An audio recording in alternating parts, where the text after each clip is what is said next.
Водата во Штип се краде и расипнички троши, тврдат граѓани. Според нив, низ повеќе штипски населби може да се видат диво поставени приклучоци, но и вода која неконтролирано тече од нечии дворови. Не се води сметка. Има некои не плаќат вода, ни струја плаќат.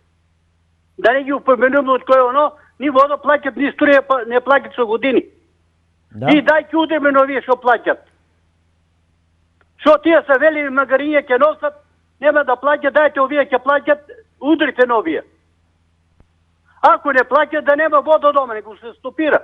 Не се согласувам ја да плаќам на некој, а он да ми е дворо и бавчите, а јас да се стискам. Освен ова, голем проблем според граѓаните се и загубите на вода настанати поради старата водоводна мрежа. Прво треба да видат дека им оде водата.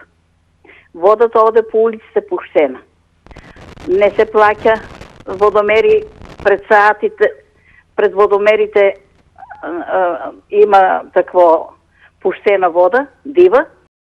Нека си земат луѓе да пуштат низ градо, па ја сигурно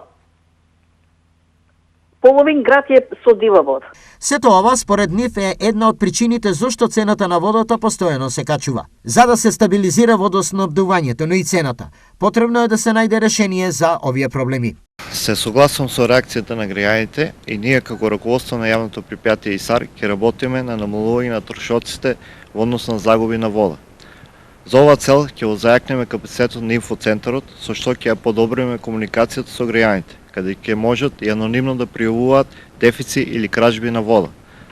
Се со цел дефиците да можат веднаш да се проследат до надлежните и екипите побрзо да реагираат. Загубите на вода се проблем со кој се соочуваат сите јавни предпријатија во државата. Согласно анализите на Регулаторната комисија за енергетика, дури 68% од водата се губат.